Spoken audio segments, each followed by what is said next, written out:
Welcome back into the Horseshoe Lounge at Roosters. It's a fun, casual joint, and it's even more fun this week because Nicole Cox is back from jet setting around the world. Whatever. Yes. Working. I don't just even working know. in Columbus. Just working. Just working in Columbus. Okay, yes. well, it's great to have you back. You missed all of the CJ Stroud conversations from the last 2 weeks. Oh, yeah. I thought she was in a dark. I know. Like, I didn't know we were ever going to see her again. The first week, Sad. Bobby Carpenter and Justin Zwick both posited, well, he won a playoff game, and Nicole's been celebrating too hard. She just can't make it into the show. And then the next week, she's too crushed. She can't be back. It was a little bit devastating, but I'm excited for next year. Just watching what CJ's done in his first year, and I just can't even imagine. I just think they're just on a roll, so it's going to be good. They are. He's building some momentum into next season, and so are the Ohio State Buckeyes. And Bob, I just heard this familiar voice. It sounded like we were in the Horseshoe Lounge in the end of that Ohio State weight room pumped up video. There was this man barking away. Internet sleuths. And I don't know, I hinted that maybe this was going to be happening. And then, well, here you go. Here's another clue just sprinkled in that the Juice Bringer is inside the Woody Hayes Athletic Center. What's he doing there, Bob? Well, here's the thing. Yeah, let me get a couple things off my chest. The folks on the internet that chose to just ask a bunch of questions about that are the same type. Well, I wouldn't say the same type because some of them were genuine excitement. It is genuine excitement. You know, and Obviously. But my thing is, I watched the video and I watched it on silent. I forget, I was maybe doing the radio show in the morning. I'm watching the video and I was like, oh, this is great.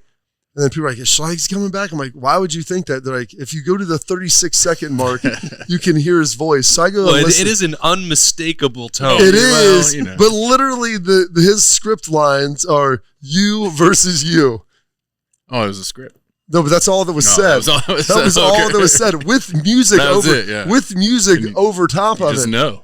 And then I was like, I don't know. I mean, but here's the thing. I go, when that was being filmed, I'm in there, John said, there's other former players and things. I go, people could just randomly yell things out, assuming that would be him. And then those same people went to the website osu.edu. And since Ohio State is a public university, all the hirings and firings have to be publicly posted or I don't know, but like positions, where people are, what they're doing. And of course, screenshot within 30 seconds. I'm like, there's no way you found it that fast because it takes me to get my W-2 pulled up about a half an hour to go through and figure out all the stuff in there in the portal, and I have them all bookmarked. So how you're able to search, find that, his OSU dot number, all the things, here's the position. The contact directory is surprisingly easy to use at Ohio State. It is, but you have to kind of know what you're doing and where it's at. Well, I do know that. You do know where that's at, but they go in there, I'm like, okay. And I think not that they want to keep it quiet, but it's kind of a temporary position. One of the strength coaches is recovering from some stuff, and so they're trying to figure that out, get a guy out on the floor. I think people are excited to have him back, but they're like, well, this is going to be great. I'm like, well, I don't know if it's like a permanent type deal, so you can chill on the deal. But the internet sleuths, people often ask, we just have the mott sticks out, which are delicious, by the way. I think they're going to be $3 on $3. Appetizer Tuesday, also a Threes Day, which is fantastic. We usually have a lot of other food out there.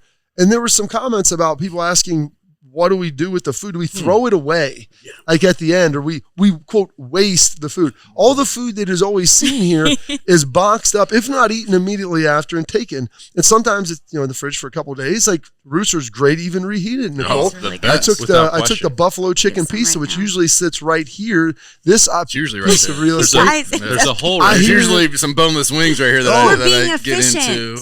And then like some of Berm's reserve mac and cheese. Yeah. Reserve mac and cheese around here and here. 10 medium boneless. Oh, Jay-Z would take those. They got to be here. He's got to have some of those. Have at least one or two. We took some of the mott sticks from last week. We ate them watching the football games on Sunday. Smart. So they were 6 days old, and they were just as delicious. It was fantastic. We dropped it in the air fryer. It is all important. Good. It's all eaten. Roosters tells you, make sure that you get this into a refrigerator. It can't stay out for a certain amount of time. Thank you, Austin. That is 100% true. Yes, and you guys do. You guys are so That's sweet. only if you have a weak immune system and digestive system. You could leave it out for a while. You could. No. Take a chance. No, you can't.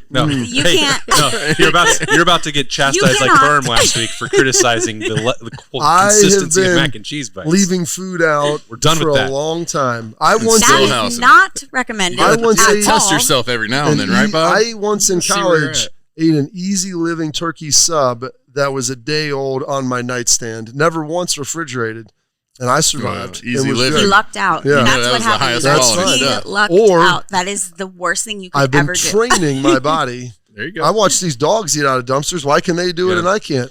I see homeless people do it all the time. You rise to the level of your training, Bob. Yes, 100%. While I admire that, I think that there's our safety, for you, for guidelines. When you serve food here, it's just like I tell everybody safe. When we have our kids come over to our house, I'm like, hey, if you touch it, you take it. And the one my daughter's friends looked at me. I'm like, how would you feel if the food that you were touching, you knew was touched by all the other kids that were here? So you touch, we're going to take. Once we grab it, it is then ours going to our plate. Yes. Because I think we actually had some roosters out like, this looks good.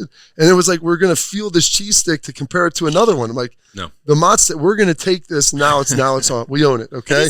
That's a good rule to teach your kids. Okay. And that's all good. But I'm not going to throw food away either. We don't waste the food. No. And so I may have eaten chili that was like 12 or 13 days old before. If you heat it up really hot, I think you're getting most of the bacteria anyway. So, but regardless, just refrigerate your food, heat it back up. If you want to train your digestive tract to really embrace. You know who else keeps his chili hot? It's Schlegs. What does it mean to have him back? Oh, yeah. Even if it is I didn't know it was kind of like a surprise. I had heard about it. Yeah, I thought it was like a 3-month gig. Where was coming I? into like it was over the weekend. You've been working. I even saw Schleg. He didn't say anything. He's not broadcasting it out to the world. I'm so happy for him. It's because he doesn't want the attention for that. He wants to do his part to help Ohio State, right? Do his job and then continue to do the other things that he wanted to do, and that's impossible now. I almost yelled at the video guys. I'm like, why did you do that? Like, it's just I literally played it for my wife, and she's like, well, yeah, that's his voice. I'm like, because you hear it a lot. And you guys have heard it a lot, but I mean, Schlegel. Because it sounds like a guy who drank a bag of cat litter at this point. That's what his voice sounds like. It's been so strained throughout life of coaching. It's like barely hanging on. But how amazing is it that many people recognize that voice because it brings such a great vibe to the program, to everyone around. I mean, he has left a mark as he's just an asset to this team because of his positive attitude, and yet he's also very tough when it comes to training. And I don't know. I think it's a great thing to come along for us. Joshua Perry had a great line on my show where he said he's both confrontational and caring. Yes. I'm like, that's hard to be in the best ways. Yes. Like he will challenge you, but also to use a term, I'm going to smash your face in a positive manner. Mm-hmm. Okay. Always positive. Okay, Nicole. Mm-hmm. Like that's the key. Like that. He's going to challenge you, but then also like afterwards, he's going to be truthful, but put his arm around you and be like, hey, here's where we need to be, but here's the pathway to get there. And you can do this. And I'm going to help you do that. And so that's what it's a very unique trait that he has, his ability to communicate with resonate with people from really everywhere of all backgrounds. So I have a question for you guys, and I've always wondered this, and it might be just a personal preference but like when it comes to a coach, do you prefer one that, I don't want to say warm and fuzzy, that's more for a teacher, but one that has like positive feedback, or do you like a coach that just screams at you and makes you feel horrible about yourself until you reach your goal? There are two different types. I've seen both, and I just obviously which one I prefer, but I don't know. I think there's something to be said, like Schlegel, someone that is a unique characteristic to have, to be able to be kind and confrontational, caring and confrontational. That's a very hard balance. Go ahead. I think back, my favorite coach of my lifetime was my basketball coach at Orville High School, who was a mean son of a gun. And really? You were scared. I mean, you got water by diving on the floor. All right, yeah, good hustle. Go get a drink of water. You earned some water. Yeah, you earned water. They don't let you coach that way. Yeah, fair, but that's how he was. And to this day, he was my favorite because I just knew what he expected every time he stepped into the gym. Every time you were doing drills, you just knew what to expect. And if you didn't, he let you know about it. And did he ever say positive things? I mean, yeah. We were successful. Yeah, if you earned it. You earned that respect from him. And, hey, put your arm around you. Hey, that was, tough practice or whatever. But, my high school football coach, I mean, we had so many screaming, yelling matches, in each other's faces, just whatever. That's just when you get competitors together, that's how it goes. And those are some of my favorite.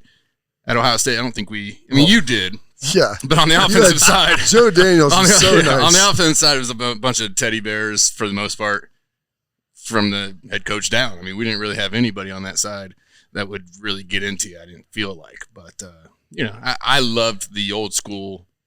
I mean, Coach Smith came from Bobby Knight. He was a Bobby Knight disciple. Bobby Knight's from Moorville. And that's kind of how he coached. And I loved it. Cradle of coaching. Yeah.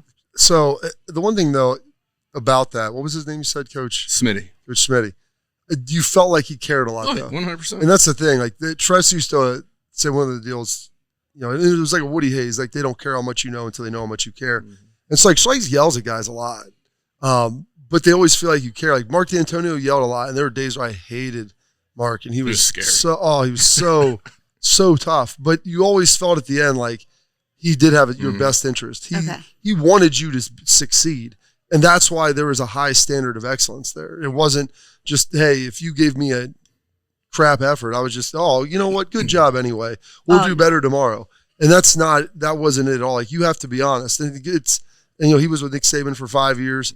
And I don't know if Nick Saban said this at Michigan State, but I've heard him at Bama. It's, average players want to be left alone. Good players want to be coached. Great players want to be told the truth. And that the confrontation comes, and no athlete wants to hear this, or anybody in life when you're trying to put forth some form of a product, whether it's in work or athletics or whatever it might be, and it's subpar for your standards. Because, Nicole, the standard is the standard. There it is. And if it's not up to what it needs to be, and they know there's better in you, they're going to tell you that. And the manner in which they do is all going to depend on what type of person and coach that is. But because you can't, if that's not you can't be, some guy that screams a lot if you're not a screamer, because it's inauthentic. Mm-hmm. But if you're a guy that gets aggressive, okay, that's fine. If you're not, you got to be honest with the person. But it's got to be real, and you don't want to sugarcoat it. And sometimes, like, it pierces a little bit. And I love the line in Miracle where Herb Brooks, like, a bruise on the leg is a long way from the heart as they're walking in. Like, he's over there, he can't walk. And it's like the truth, like, because most athletes, they want to be told they're doing a good job, but they want it to be genuine. Yes. Because at the end, I agree with that. If you tell your kid, this is why we have all this depression, all these things in society, giving everybody a trophy when inherently they feel like they didn't earn it. They've actually now realized that that's not good for your self-esteem, because then you don't really realize if anything you do is worthwhile if it's always been told that it's good. And I agree with that. You begin to see this. And I'm not saying that, like, you don't want to positively encourage people, but when we want to reward someone, like, you want to do this, like, hey, especially in a manner that's got some substance to it, like, you got to earn it. It's like, that's Schleg's whole thing. I mean, he's going to get in there and he's going to get in there with you. But when you're doing a great job and you're giving, this thing is like, you're going to spill it, and meaning spill all of your energy and effort, and I'm going to help you do that. And sometimes all you got to do is be like, hey, let's go, and you're ready. But there's days where you hold on to it a little bit, maybe a little sick, maybe a little tired, you're in a bad mood, you had this happen. And so I'm going to have to help you spill that in a positive way. And so we're going to get there together. I believe that's bringing juice. That's bringing the juice. So we're going to play a little game with that. Ooh, games. Bill and Berm have both already had their opportunity. We've done this on the podcast daily for the last few days. Who are some Buckeyes who can make the most out of these winter workouts with Coach Mick and Schleg's? Believe it or not, spring ball is going to start in like a little over 4 weeks. It's just crazy. It's just around the corner. So, Nicole, we'll make them some Roosters Buckeye leaves. Okay. Who's somebody that you are looking at this offseason, like, this is really critical, and you can build and do something special by the time you get done with this and mat drills and everything, and you're out there for March? So I'm anxious. I think I'm saying this just because I was so impressed with the way Jack Sawyer played in the bowl game that I'm just excited to see just what he brings this season, because I know we were kind of up and down, and so he just played so incredible that I just am like, wow, I can't wait to watch him again next year. Because once you do that, you're on a high. You're excited. You want to keep performing that way. The reward, of it. So, but I also think Lathan Ransom, coming off the injury, and I can't imagine what that's like, having an injury and working so hard. Missing the Michigan game. Exactly. Just to give it your all and then have something like that happen. Taken away. I mean, I think everyone, Nicole, kind of thought that he was going to leave. Mm-hmm. And then when he announced he was coming back, because he's such a smart guy and a leader, I think the growth, a lot of him will happen just getting healthy, but then also leading that room because that's such a big piece of what he does. I talked to him about that. I remember last year, Nicole, like, because he'd had the broken leg in the Rose Bowl the year before, and like you just don't COVID situations, all the other things that were making it difficult. Like Lathan Ransom has rarely had an opportunity to go through an extended period of time, a full off season, a full spring camp, all the summer with like no setbacks. Because he's super pigeon-toed. Maybe that is, Bob. Structural flaw in his bone. I haven't. I mean, you say that, and I'm going to. Who knows? That could be a benefit. I'm going to take I've watched him walk. Take your word for it. I can't even get my feet to be as pigeon-toed as him. Well, he's certainly got a lot of athleticism for. He's overcome a lot. It's remarkable. All right. Well, I'll let you and Lathan sort that out. But we've had a lot of conversations about it. I told him, I go, it's really amazing to watch you run. Well, yeah, I know you wouldn't have said it if you hadn't already had the conversation. Joey Bosa has a similar situation going on. Maybe we all should be a little bit. I know. Yeah, I'm like, I feel like this is working out. I'm going to start walking around like Joey that is super rich. and super And Lathan awesome. is going to be rich by this time next year. Well, he probably already is with the NIL at this opportunity. So maybe I'm going to start walking like that. Yeah. Anyway. Yeah. So point is, full off season, which is your point. I'm anxious to see how he does. Yeah, good one. Bob? Can we just pick one? I mean, You can schleg it up. Schlegs it up. Take the whole rock. He's in there. He's the star of this show. The juice is flowing. He's going to give everybody the gold standard this absolutely. They got to earn it.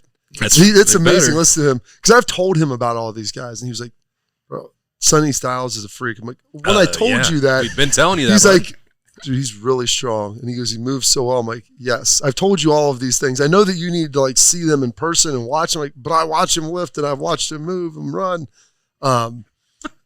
Two guys like that. Wait, it's really going to blow his mind when he finds out that CJ Hicks is like a really raw, like gifted athlete. Oh yeah. I mean, he's seen some of it, but it's like, just like, wow, bro. Like, cause he challenged them. Like, he's like, I want to see what they can do. Like how their strength and all this different stuff.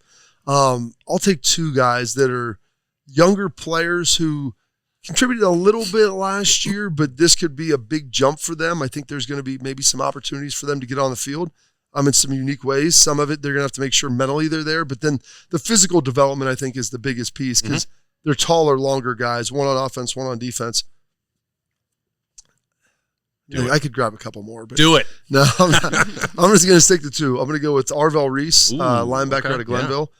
Super long frame, very raw when he got here. Really athletic guy.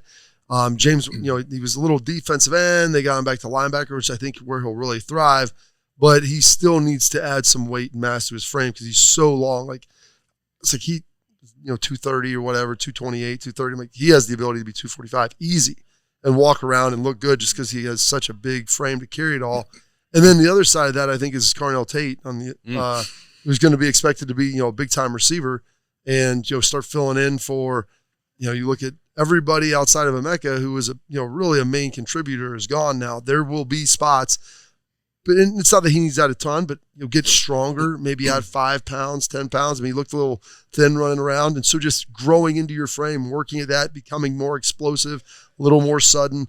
And doing that will help your performance on the field. It helps sharpen your mind and your toughness. And so both of those guys I look at in very similar molds, just very raw athletes when they got here, have worked on their skill. If they can take their physical presence to that next level, could really do a lot. Those are good. Very good, yeah. I'm going, excuse me. I'm going to give my Buckeye leaves to two guys who have not worn a Buckeye uniform yet. Oh, my. Because I think this is a big time for the quarterback, Will Howard. Okay. In the center, Seth McLaughlin. Yeah. McLaughlin. Is it McLaughlin or McLaughlin? I've heard as soon as I was about to say the last name, I'm like, we were told that it is like Sarah McLaughlin. Okay. So that's what we were working on. Okay. And it's too close. I'm worried that I'll at some point not call him Sarah. Seth and Sarah. Yeah. I don't want to. To spend all that time waiting. We should start that now. No, yes, come on. So Sarah, I think, is going to be a big. That's the risk of that. Was this from mnemonic? Is this from the Ohio State media? Yeah. So that's what I was told. Okay. And so I almost want to hear this come from him because I said McLaughlin and someone goes, no, it's McLaughlin. I'm like, I've heard that it was that. I don't know until I always will defer to the person themselves. I just have not had a chance to talk to them. Will you? Because I've heard guys say like, it doesn't matter, and then we'll find out later. They're like, well, actually, you should be calling. We have had guys come in like, my name is this now. It's like we've been calling you something else for 2 years. Why didn't you just tell me at the beginning? Exactly. I care more than anybody. The last time that this really came up for Ohio State. Sorry, Jay-Z, I'll let you get back to your point, but when there was the JTT argument, yes. And I said, okay, well, I understand that's what people have called him. And if you're concerned about it, then I will ask the person himself, what are you okay with? Would you like to be called? Said, I'm not JTT. You can call me JT. That's fine. Or you can call me Jalen Tuimoloau. But I'm not JTT. And I said, fine. I never will refer to that. And then people are like, well, you can't call him JT. No. I asked. You said the one T okay. Yes, you can. You can call him JT Tuimoloau. He's fine with that. You cannot call him JTT. And I said, great. If it comes from them, then that's the only person who matters. So I do need. We'll get to the bottom of that. We will get to the bottom of that on McLaughlin, and then I will remember. Yep. Him. Please let us know. And then you'll share with us, and then we shall remember how to say it. But with that being said, I think this is a big few weeks for these guys to just get in and see what it's all about. I mean, I guess they're doing 6 a.m.s right now. Or workouts they got their little in the morning. Workouts. You know, I mean, so I mean, that's an eye opener, a lot of times for new guys who maybe hadn't seen, depending on how those are going. Probably nowadays. not. I know they got a little from Alabama. Well, I know, but is it when we started 6 a.m.s, they were much harder than when we finished. 6 a.m.s. So I mean, Nick may have gotten a little, over the years. Hey, we're going to slow this down a little bit. Maybe we're ramping it up they've got a little bit this year. They've got more sports science now, and so they make it hard, and they try to do it in smart ways about how to recover. It's not just get out here and go as hard as you can for an hour. Prevent injuries. It was unbelievable listening to Mick. He's like, once a bad hamstring. He went through things like, once a bad hamstring, always a bad hamstring. Once a bad back, always a bad back. Stay healthy. Preventative maintenance and all this stuff. Like on top of the lift, everybody's got different areas through all these tests that they can figure out. And it's like, hey, make sure that you don't have it. Because I told. How did we survive, Bob? That's what I tell. I walk through and the guys are hurt. And I'm like, hey, you know what the best news about that is? Like, Max got his ankle. I'm like, hey, the best it's gonna feel is right now, because as you get older, it's only gonna get worse. Look around. I'm just being real, dude. I told you, when I was 20, I thought my back hurt. I thought my knee bothered. Enough, you're gonna be 40, waking up, you didn't do anything the next day. Your ankle hurts. Why does it hurt? I don't even know. How do you feel? I got a pinched nerve right now. Like I can't move my neck for sleeping wrong. That's how it goes. But anyhow, sleeping is tough. I think those two guys are going to be big. Just getting in here, getting the idea of what it is to be Ohio State. Going into spring ball. I think those are your two leaders on offense. Yep. I always look at the center as a guy who can get the offensive line in place. Now I don't know if it's that way nowadays. I know back in ours, Mangold was the guy. Doug Daddish was the guy. Like they would kind of get everybody going. So I think that's just big for those two to get implemented into the whole structure of Ohio State and. Being around the guys and showing them what they can do. And we do need some leaders on that offensive side. We've lost the guys that maybe were our leaders last year. A veteran quarterback coming in is how easy is it for him to kind of just get in? Is he going to, go overkill or is he going to do it authentically? Like this is who I am. I'm just going to show the guys, what I'm all about. So I think it's a big few weeks for those two guys being new Buckeyes. Well, this is the time of year when you find out who your leaders are, who are the guys 100%. Who are going to go spill it. And if Will Howard is going to be the starting quarterback for this program, and you're looking for different energy, different kind of leadership, however that looks compared to a year ago, better go get started on that right now. And you should start planning for the Super Bowl. Yes. Ooh. Yes, you guys. So we have our normal Super Bowl special where you place your order in advance. This helps with organization upon all parties. Okay, so 11 a.m. to 3 p.m. will give you 20% off if you decide to place your carryout order in advance during that time slot. It just helps like the kitchen so that it's not all at 6:30, all of that. So and Roosters is great even if it's reheated. It's very good. Imagine that. It is. I know. Who would have thunk? We had it. Who would have thunk it? It's a novel concept. Novel. And nothing will go to waste. So I'm going to reheat some of these cheese sticks tonight and eat some of those. About 10 minutes in the air fryer, and they come back out, and the cheese is still melty. My daughter delicious loves them. And gooey. Other option is just to come reload on an appetizer Thursday and get them for $3 at your local Roosters location. But we're not going to throw these away. We are going to. You guys, I take for granted, like it is so. Every week I watch, like we get off the show, and then you guys immediately stay out start. Of the comments. You guys start packing up all the food. I go over on your nasty. I go get the styrofoam things, and we start. And I like when I sat back and I like thought about that, I was like, that's just awesome because not everybody does that everywhere, And so, thank you for loving our food. You have 4 kids. I know it's a lot. Roosters is Thank easy you for making kids. amazing food. I mean, it's easy. I wish I could take credit for that, but it's our amazing team. It's the whole team. It is, and the standard is the standard. That's right. That's of excellence. That's what's most important. All right. Anything else that we need to know? It took her a year to get on board with that, but we're there now. I'm on board. I'm not sure she's 100% there yet, but she's mostly there. She's getting there. We can talk about that next week. I've got some notes in here. I just get random thoughts about it. Take notes of it. What, next week is the standard show? Well, whenever we feel it coming. Okay, right. I just have a lot of. Yeah. All right. That's Nicole's cue. They're playing her music. It's time for her to go. We're going to take a quick break and be right back in here at Roosters in the Horseshoe Lounge. This is a fun, casual joint. Roosters has been so fortunate. We just want to be able to give some of that back to the community. They donate to organizations that are near and dear to their heart, and we're so fortunate to have been with Roosters now for a long time. They always go above and beyond to help support our foundation to further help veterans. It's just a wonderful feeling to know that Roosters supports the Buckeye Cruise for Cancer. All the folks at Roosters are just genuinely kind folks, and they want to make a difference. Thank you, Roosters Foundation. Thank you, Roosters. Thank you, Roosters. Thank you, Roosters Foundation. And we're back, and Berm is here. Berm! It's time. How's it Positive going? Berm. Positive Berm? Yeah, sure. How are you doing with your resolutions? So far, so good. So far, so good. Are you excited that there's only one more Wednesday until National Signing Day? This National Signing Day means nothing anymore. Pointless. Pointless? I was hoping you'd give it a positive. But there's one guy that will be signing for the Bucks, that's correct? True. One at this point, one guy. That's right. Big That's celebration. better than none. Yeah, one is better than zero. That's true. Let's go. And it's at a position of need with the Ohio guy, a flip late. I mean, there's a lot of positive. You don't seem very excited, Berm. No, he's not. Because it's like at this point, there's too much other stuff happening. Okay? Too much other stuff happening. I was thinking, whilst watching the Lions and 49ers on Sunday night, and it got me thinking about Ryan Day. And how difficult? How did you get there? How difficult is it for a coach who gets to where he is by being one type of coach, and then everybody criticizes him when it doesn't work out, and then you get to the moment in the game where it's like everyone knows you need to kick a field goal there, right? Everyone knows it. It's 24-10. You're on the brink of giving momentum back to this good team. You need to cut them. Yeah, I'm with you on that. And then you don't do what everyone knows you should do because you do what you've always done, which is why you're in the position you're in. And then you give the game away to a team that you had dead to rights. And give the game away is a strong term for it. San Fran played the one well. fourth down I saw they dropped the ball. That's Reynolds dropped the ball. That's what I'm talking about, though. Yeah, that's the one, right? Yeah. He did kick the field goal before halftime. I thought he was going to go for it there on that's 4th true. and He was 2. thinking about it hard. I was waiting. I'm like, I would have been more understanding of going for the touchdown in that situation than going for it on 4th. Are all these people that are complaining? I want you to go and try to cross match because you're a technical guy, Berm. Cross match their IP addresses and see if those are the same people that were commenting that were upset that Ryan chose to punt the ball.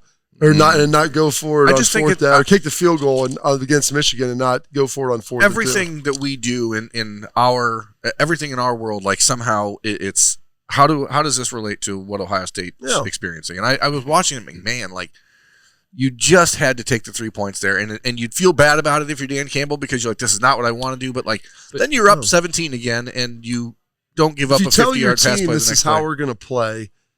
Players let him down. Isn't the criticism, though, Berm, of Ryan Day that we've had over the last couple of years that he's lost that part of his personality? Like Dan Campbell lost the game on Sunday being himself. By doing the thing that got him. I know, but Ryan Day is like in the Michigan game the last couple of years doing the opposite. Well, he's lost the part. It is the extended cut of this, like director's cut. Like this has been a couple year experience with the Ryan Day not being that guy, and it's obviously not worked to the degree that it did in 2019 and 2020. So it's nice to see that there's like a reset happening for him, but or it feels that way anyway. Mm-hmm. I was just watching, like, man, it's just got to be so tough because like your football IQ is saying, let's get these points and let's go, and then your balls are like, we got to go. We're just going to run this game out.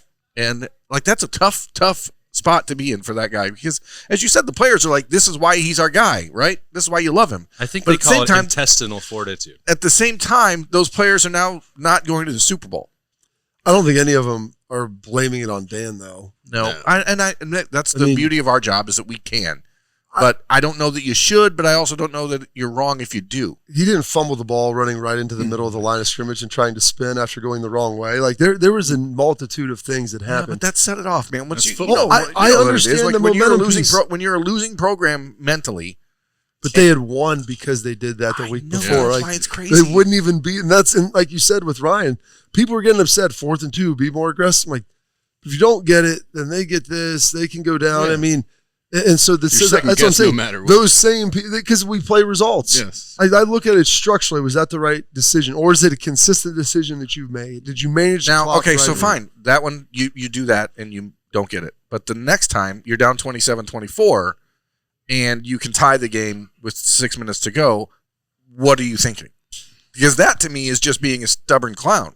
Well, yeah. Every situation is different. I didn't see that one. I said if you get, and if the thing is, if you get it, then was it 4th and what? It was 4th and 3. It was a 47-yard field goal to tie the game with 6 minutes to go. Instead, you give the ball to the Niners. They score 4 plays later, and now you're down 10, and the game's over. The key, I'm not arguing any point for either one of you. If you're only evaluating the outcome and not the process, that's a flaw in the evaluation.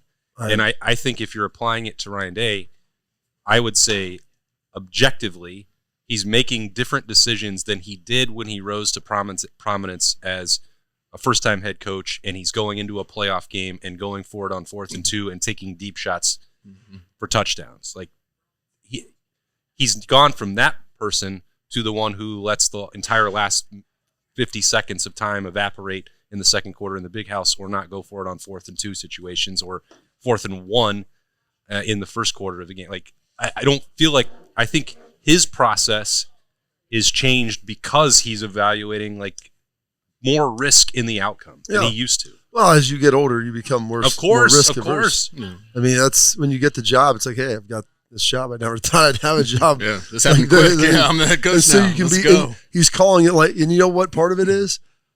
I would say this.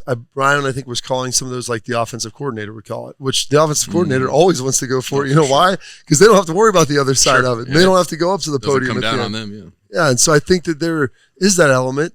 And I've watched a lot of coaches evolve over, like you can Nick Saban and kind of how his teams have been built and how they've been structured over the course of when he was at LSU and then comes back to Alabama, and over the course of the last, 15 years at Bama, how he's changed, what has happened based upon game situation and what is in vogue and how you have to win in college football. So I think that there's elements of, I don't think people want to say changing is bad. I don't think that. I think changing is good as long as like the process in which you do it, is structured the right way, and you try to stay consistent with that. I find the psychology of it so fascinating, because it's like, this is what got me here, and then it's like, but this is what's also going to get me out of here, because eventually you have to win that game. And now, Dan Campbell after the game was obviously emotional and telling his players, we may not get this chance again, because now the rest of the league knows what you have in Detroit, and there's no sneaking up on people next year. And like, as a Bengals fan, I think about like from the Super Bowl perspective of a few years ago, it's like you get that one shot, and then it becomes way, way harder, because now you have to play a first place schedule. Yeah. You're drafting at the bottom, right? Like everything becomes much harder in the NFL. And like I understand the mindset of, okay, it's week 17, we're playing this game. But now you're 8 minutes or 15 minutes away from playing in the Super Bowl. You have to change that calculus. But that's not Ohio State football. You know what? We could talk about resets. Austin, you wrote about a reset. The Great Reset? You wrote about a reset. Are you talking about the Great Reset? On Monday morning. It is. The second Great Reset in the last 4 years of the Ohio State-Michigan rivalry is underway. And I think it's important. I think it's important. I think it's a darn good time for it. Important. I'm fascinated by the contrast between Ohio State's offseason and Michigan's. And I think we've talked a lot, and the focus has been primarily on Ohio State. Boy, they've attacked the transfer portal in a way that they haven't in the past. They've made coaching moves that seem like they're certainly designed to more maximize the opportunity. You don't go pursue someone like Bill O'Brien without big aspirations and a willingness to shake up the way things have been done. You look at the recruiting success, Ohio State, pretty consistent in that. But again, you compare that to Michigan, which can't do anything in the transfer portal because Jim Harbaugh was out of town for 2 weeks and only zooming in to communicate with his staff. And then they're making a shakeup, but they're losing people. They're very highly regarded strength coach is going with him. Mike Mentor, you're losing a defensive coordinator. Jesse Minter, sorry. Mike's son. Got it. Or Rick. Rick is his dad. I don't know. I was like I was putting him and Mike McDonald together, I guess. They are the same person. They're the same person. Recruiting, we were. But this opens up spots for Connor Steins to return. Though. Well, he could. But does he have to get off? Does he have to get off Cameo? I don't know if you want to invite the NCAA to continue looking at your. But he's on moves. Cameo. Well, that's fine. How much money? $75. I think it's $15. $75. I was going to say, how long is that Have sustainable? we played one of his deals that friends of mine. We have a buddy who big Ohio State guy, from Ohio, went to Ohio State, and he's like the jokester of all his friends. And so his friends got together and paid the $75 for Connor Steins to deliver him a message about it's okay for him to come out as a Michigan fan now. And it's okay. And I know he's been hiding for a long time. It was fantastic. Awesome. It was good. I think it speaks, not to Connor Stein's point, like when Urban Meyer left Ohio State and handed the keys to Ryan Day. No, he handed him the controller. He took. I saw that in the video. Controller. Ryan Stamper went to Jacksonville with him. Yep. That was it. And for Harbaugh to walk away, and this when they're already losing like 50 seniors, to take them. Well, in all fairness, he was gone for a year. It wasn't like an immediate leave. What? When Urban went to Jackson, like Urban retired. And then, that's true. That's true. But I mean, that is. You looked at me and I almost questioned the timeline. No, that's a good point. That's a good point. I forgot that it wasn't. He did TV for a year, right? Or two. That's a fair point. I didn't really put that into perspective, but it does seem like. The point is the infrastructure remained the same. Yeah, but like Jim Harbaugh to walk out and being like, and I'm taking all this with me. It's like sort of a move. You know what I mean? Like, oh yeah. Like it's sort of bad. And I think it's interesting because you're entering this new era of Michigan football where it's, to me, pretty much the inverse of what happened in the 2021 season, where I wrote after Ohio State lost at Michigan in 2021 that I don't think we really understood how much different the mentality was when you went from a group of 45 guys who'd never lost to Michigan to a group of guys who'd never beaten Michigan. And it wasn't, but the expectation didn't change. Like the class of 2020, those are the guys that were expected to play Michigan in 2020. None of those guys had lost to Michigan, but then in 2021, all of those the Buckeyes had a very new team, 40-some freshmen. They had no idea what actually beating Michigan felt like. Yeah. But they hadn't lost to him either. So they were in this limbo of like, we walk in, we win. This is the rivalry now. And now I think you could be entering a situation where it's reversed again, where the Ohio State players are like, I can't believe we've never beaten Michigan.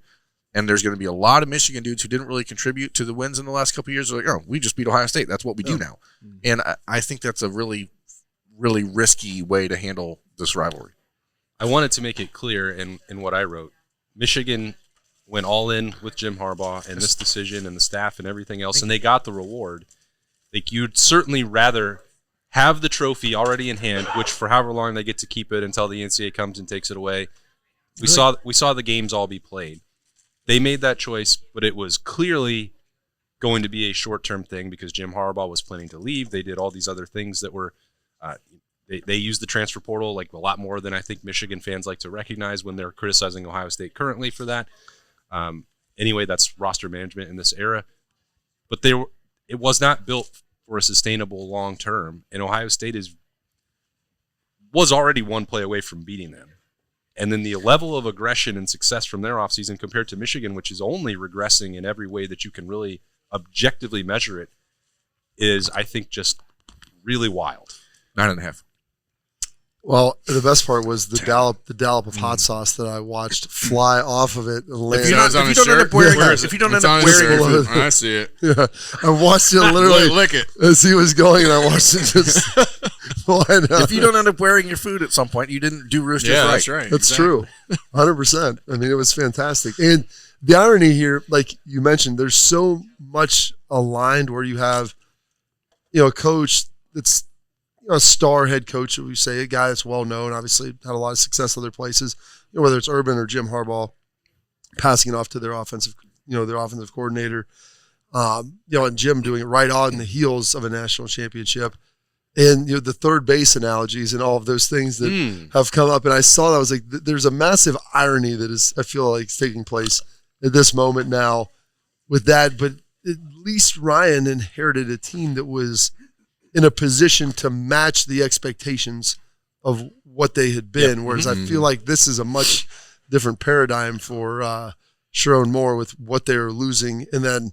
I don't know if anyone expects them to win it again, but now in this era of college football, like once you kind of get into that benefit of the doubt club, like the top 6 teams, you're expected to remain. You're expected to be there. Like, okay, maybe one year you lose a second game in the regular season and you barely miss the 4-team playoff, but you're expected to be right there every year.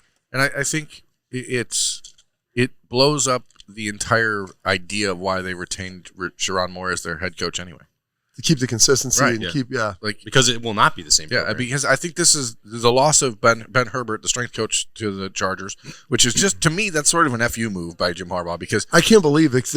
They made it sound like he would be the one that was staying, and it was critical that was. He signed a 5-year extension a year ago. The role and impact of a strength coach in college is far beyond that of a strength coach in the NFL. So is the money. Oh, yeah. And so this guy had to leave to go to, like, Jim Harbaugh had to go out of his way to take him. It wasn't like, this guy, his contract up, he's done an okay job. Like, he's been the face/star of the program there for the last couple of years. Taking Mickey out of here, right? When Urban, that is a very, like, I bite my thumb at you, sir, type of situation. It feels vindictive. Yeah, and so when you do that, the reason you keep Sharon Moore is because you're like, okay, we don't want to risk losing, continuity that we have. Players to the portal, but the guy that maybe is more impactful in that pursuit, especially on the defensive side of the ball. Minus the maybe. Right, which is what they're going to need. The defense is going to be their star of their show next year. Now it becomes like, Kenneth Grant and Mason Graham and some of these dudes that you're counting on to be your foundation for Sharon Moore are now like, dude, we're getting kind of screwed here. We lost our strength coach, which, as you mentioned, that relationship's more important than the position coach. The impact, in college, it's huge. Yeah. The impact of the strength coach in college is massive. And then, like you said, the impact of that in the NFL, less. Salaries are also relative to what the importance is. So part of the Jim Harbaugh, it felt like it was maybe taking a little bit of time. Everyone thought Wednesday is looking to be good. And I told somebody, if it's not done by Friday, I don't think it's going to get done, because that means there's significant hangups. And I thought a lot of it, because the Spanos family has the reputation for being notoriously cheap, was going to come down upon like facilities and really staff. I think we'll pay you, Jim, but hey, are we going to give you enough money for your staff? And he probably said, you're not taking a pay cut to go live in Los Angeles from Ann Arbor.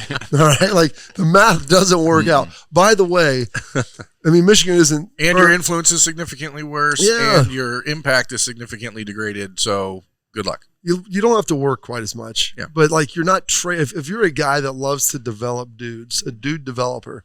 It is a lot harder to have that relationship and begin to build like that in the NFL, because you're getting guys that might be 27, 28 years old, and it's like, hey, this is what I do. Make 100 times the amount of money you do. Yes. And a lot of those guys work out at their home base anyways. And a lot of them go out, and it's an abbreviated off season, which is where you really, no one's going there to get stronger in the off season and develop. Like, your goal is maintenance, keep them ready, keep them right during the season.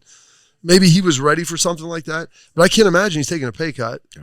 He's going to California. Birmingham. what are the taxes like in Michigan? They're not 50% or 60% like there in California. Yeah, it's worse than Ohio, but not as bad as Cali. And it costs a heck of a lot less, I'm guessing. I lived over in that area when I was playing for the Lions. Like living in LA, Coach, we're talking $1 million like to live in an area where you don't get robbed. So that's like table stakes. So like you can't think like, oh, he went from $1 million.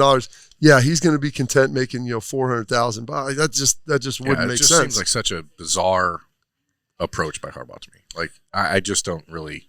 I heard this story though with Alex Smith, and Alex Smith, I credit him with reviving my career and saving my career. Really, he's like, I was a free agent coming in. We just hired him. I knew nothing about him. He's like, I'm going in rehab and working out. And it's really a great story because Alex Smith goes, I love the guy. I'd go play for him. He's like, he's a different dude. He tries to connect with you on different levels. But this story just kind of speaks to it where, because I see him in the facility, it's the off season, probably February, March beforehand, maybe January. And he's like, my contract's going to be up. So he's like, hey, you want to play catch? He goes, after we go out, we're like measuring hands. And he's like, let me see your hands, putting your hands up there, which I can see coaches doing for quarterbacks. Yeah. He's like, hey, you want to go play catch? Okay. And I go outside. He's like, we start 15 yards apart. They're on the ball. It's like, and after about like 10th, 12th, 15th toss, like Jim starts putting a little more heat on it. And he's like, next thing you know, 15 minutes later, we're playing like Pepper, where like, we're 15 yards apart, throwing it as hard as you can and seeing who will drop it first. And this is your 50-some-year-old head coach who's doing that. He goes, but the guy helped me a lot. He goes, he also benched me and traded me, but I do respect what he was able to do for my career, and I would go play for him, and I appreciate all that. And he did give Michigan what basically he vowed to do. And so I'm not. He's still 3-5 against it. People act like the first 5 losses didn't happen. Some would say 2-5. Yeah. I mean we can figure all that out. The semantics. Some people are saying that some would say that they could all be vacated, and he's 0-5. Well, I'm just saying he didn't coach in the third win, so I can't. And he also sacrificed the 6th loss by taking the L during COVID. So there's that. But those games did happen. The ones prior, they were like Ohio State had a level playing field in 2023. I'm not discounting that one. We've all watched it happen. Whether the NCAA vacates it or not, it happened. And it does seem like it triggered a change in Ohio State where they are absolutely dominating the offseason. And I also recognize that claiming an offseason championship is what only a loser can do. A very Michigan circa 2016 thing to do. And I'm not putting those words out there, but I'm not going to argue against it either. Revenge tour? Michigan's got the actual trophy, for now. But I feel like this spot in the last 2 months have revealed Ohio State was still one play away from beating them 2 months ago. They weren't irreparably harmed and damaged. And then they've taken all these other things to another level at the same time that Michigan is dealing with all of this. I won't even call it pure regression, though I think that's what it is. But it's definitely uncertainty for their future. Well, it felt like that's where we were heading right after a week and a half after our last game, right? Sure, oh, crap. Our starting quarterback's out. We know Marvin's gone. We got all this stuff happening. And it's just done a 180. And now, they're going to be the last team that has a coach gone, right? So they're all their players are all in the portal for 30 days. And there's or whatever really it is. nowhere else outside of maybe Washington or Bama, which I don't know if they're getting anybody from Bama and maybe someone from Washington that they can add from. But you can add. They're the portal. That honestly is the worst rule that you could have because you can get your roster pillaged with no ability to replace. I think they should probably. Now that we're just randomly talking, they should change the rule here. Not your team has 30 days where they can transfer after a head coaching change. I think there should be a 15-day window where no one can transfer, and then you get 30 days. And that would probably be wiser then, Berm. Why don't you talk to the same? You're always an ideas man for the NCAA, and they never take any of them. Never do. I don't know. There might be some new ideas and stuff coming down the line. I think they're trying to figure some things out. I think you owe it to your players to give them a chance to see who's next. I think that's important. You owe it to yourself and every member of this band if I don't perform the hell out of this thing. Okay, Mox. Yeah, got it. Is that next? There is an idea that you can't go wrong with, though, and that is Appetizer Threes Day. Mott Sticks, Jay-Z's favorite, are going to be available for $3 tomorrow. And then we're going to be right back in here after all of our leftovers are gone. Yep. Next Monday for another episode in here. When do we talk about Ohio State basketball? Never. That's just they got their butts kicked. What do you want to say about it? I was thinking about Michigan's former coaches, and I've realized I want John Beilein to be Ohio State's next basketball coach. What's he doing? Is he coaching anywhere? Nope. Just kind of relaxing. Has that ever happened? Relaxing, all cool. Would that be unprecedented for a Give me John. I don't care because I want a guy that's going to come in for 2 years, maybe 3 at the max. He's 70. Maybe it's a short-term thing. And he helps bring up a guy like Jake Diebler, who's a future star, I think, in the business. And then you teach him how to be a head coach. That's the answer for the NIL era. Bring in a 70-year-old basketball You teach him coach. you teach Jake Diebler how to be the guy, And then you bring John Sanderson back, who's obviously having some issues at Michigan, who's the strength and conditioning coach at Michigan for the basketball program over the last decade. You're trying to be significantly better than Ohio State's. Is that when John played at Ohio State. When Juwan Howard and him tried to fight? John played at Ohio State. What's John Wooden doing also right now? John Sanderson's son is a really darn good prospect. Weep. That's how you do it in basketball. You hire the kid. You hire their dads and they coach. I'm not. Do you want to win? I'm not. Hey, listen, man. Especially if he's a Buckeye, it's not like he's some rando. He played at Ohio State. It's not like he's some schlub. The fact Didn't that you just get an extension last year? The fact that you ever let a guy who played at Ohio State go be the strength and conditioning coach at Michigan to begin with is a problem. That buyout has dropped down significantly, down to $14 million. Holtman's, not John Sanderson. Yes, Holtman's. That's a good spot to end it. I love that you went there with the. Those are not the featured appetizers. But they're still the best. Berm just wanted to sneak it into the end of the show that being down by 35 at Northwestern is probably the last straw. Look, I'm a pro. Hey, Holtman guy. I'm going to tell you a little story. The results are inexcusable until the season's end, especially basketball. You play so many games. I refrain from judgment. Now I will talk about situations and what needs to happen and how to win more and why you can't lose. But really, nothing matters until the Big Ten tournament in March.